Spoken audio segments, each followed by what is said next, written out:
Ayan, for this problem, so basahin muna natin. A sample of saturated clay was placed in a container in weight.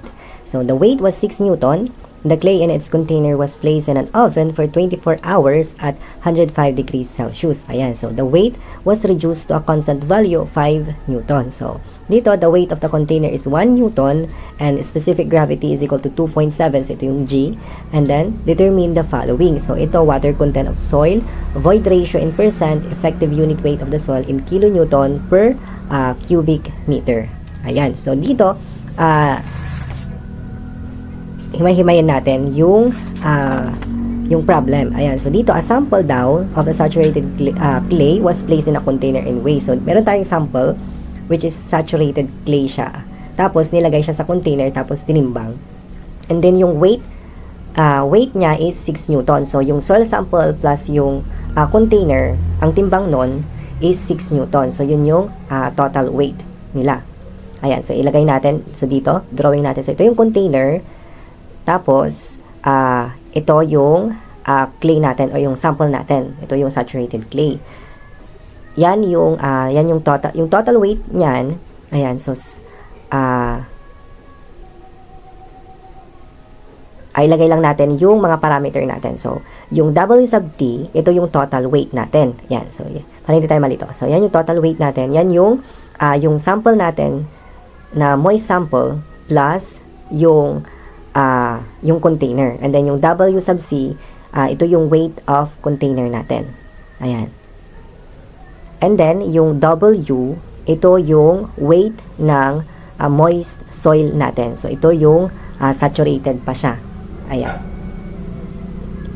And then, next, yung W sub S, ito ngayon yung weight ng dry soil natin. So, ito na yung nilagay sa oven, tapos nag-evaporate na yung water. Ito na yung weight ng dry soil natin. Ayan, so proceed tayo dito. So ito, di ba, ito yung container natin, tapos dito nilagay yung sample natin na saturated clay. Ayan, tapos yung weight niyan is 6 Newton. Ayan, 6 Newton. Tapos, di ba, tanggalin natin. So, yung is equal to ito yung moist na soil natin. Ito yung saturated clay. Yan. So, yan yung W. Yan. Plus, paghiwalin lang natin.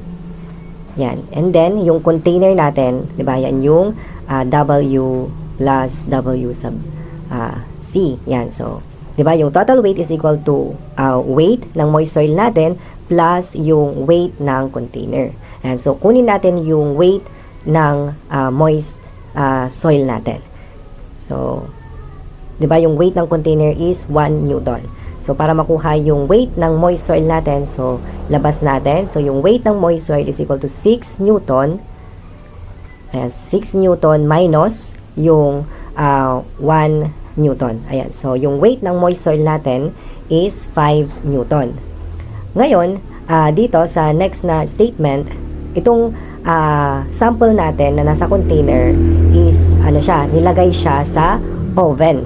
So, nilagay siya sa oven for 24 hours at 100 degrees Celsius. Ayan, so ilagay lang natin.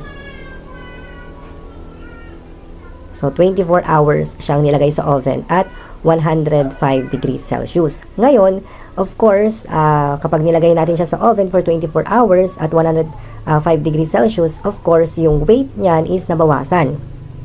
So, nabawasan siya, ay naging 5 Newton na lang siya. So, ito. Yan na yung soil sample natin.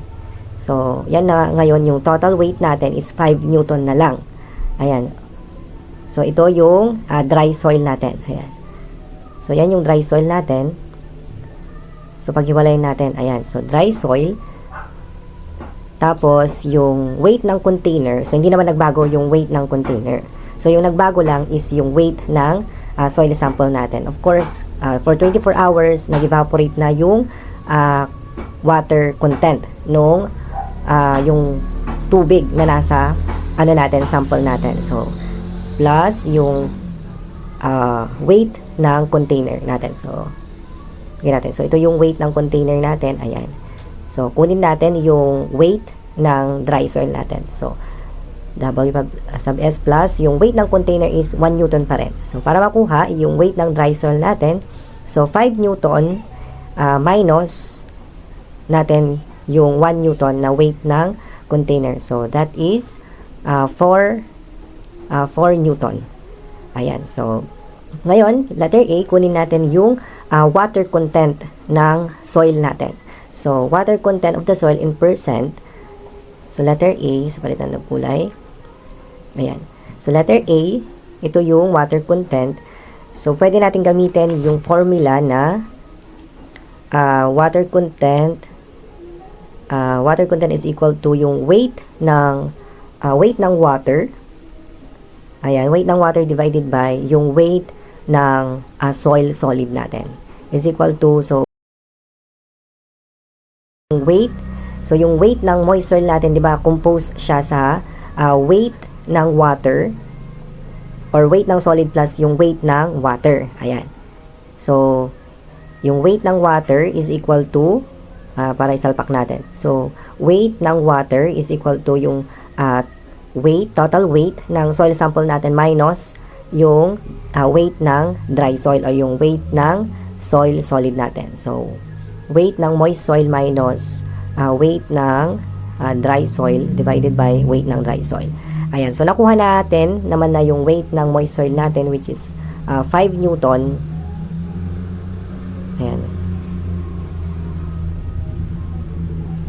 5 Newton minus yung weight ng dry soil, ayan, is 4 Newton divided by weight ng dry soil, which is 4 Newton, or 5 minus 4 divided by 4. So, diba, yan, 1/4.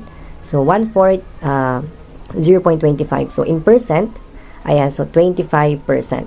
Ayan. So, yung water content ng soil natin is 25%. Ayan. So, proceed tayo. Next slide. So, letter B, void ratio. So, yung void ratio natin, or yung E, so, dito, ayan. So, pwede natin gamitin yung formula na since binigay yung specific gravity and then nakuha na natin yung water content and then yung sample natin is saturated. So, kapag saturated, yung sample natin, 100% yon yung degree of saturation. So, pwede natin gamitin yung GWES, di ba? So, G times the moisture content is equal to void ratio, and then yung S, again, yung S, saturated yan. So, yung sample natin saturated.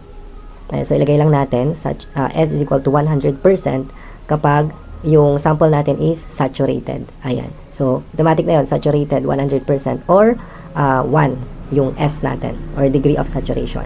So, 2.7 yung specific gravity natin times yung water content na 0.25 is equal to E. And then, yung degree of saturation or S or 1 na lang yung ilagay natin. Ayan, so 1. So, E now, so 2.7 times 0.25. So, yung magiging sagot natin dyan is 0.675. Ayan, 0.675 or in percent, ayan. Percent kasi yung required, so 67.5%. Ayan. So, yan yung sagot natin. Yan yung void ratio ng soil sample natin. And for letter C, ano ba yung letter C? Effective unit weight of the soil in kilonewton per cubic meter. So, ilagay natin effective unit weight. Or ito yung gamma prime. Ayan. So, gamma prime. So, pwede natin gamitin yung formula ng gamma prime is equal to G. G minus 1 divided by 1 plus E. Ayan. Times yung unit weight ng water. Ayan. So, yung effective unit weight is equal to G. So, ito 2.7 minus 1 divided by 1 plus yung nakuha natin na void ratio na 0.675 times yung unit weight ng water. So, yung gagamitin natin na unit weight ng water dito is, since yung binigay is kilonewton per cubic meter, yung required pala. So, yung unit weight ng water na kailangan natin is 9.81 kilonewton per cubic meter. So, yan yung gagamitin natin. Ayan. So, yung effective unit weight, so yan, compute natin 2.7 minus 1 divided by 1 plus 0.675 times 9.81. So, yung makuha natin dyan is 9.956. Yung unit natin is kilonewton per cubic meter. Ayan. So, yan yung sagot natin for letter C.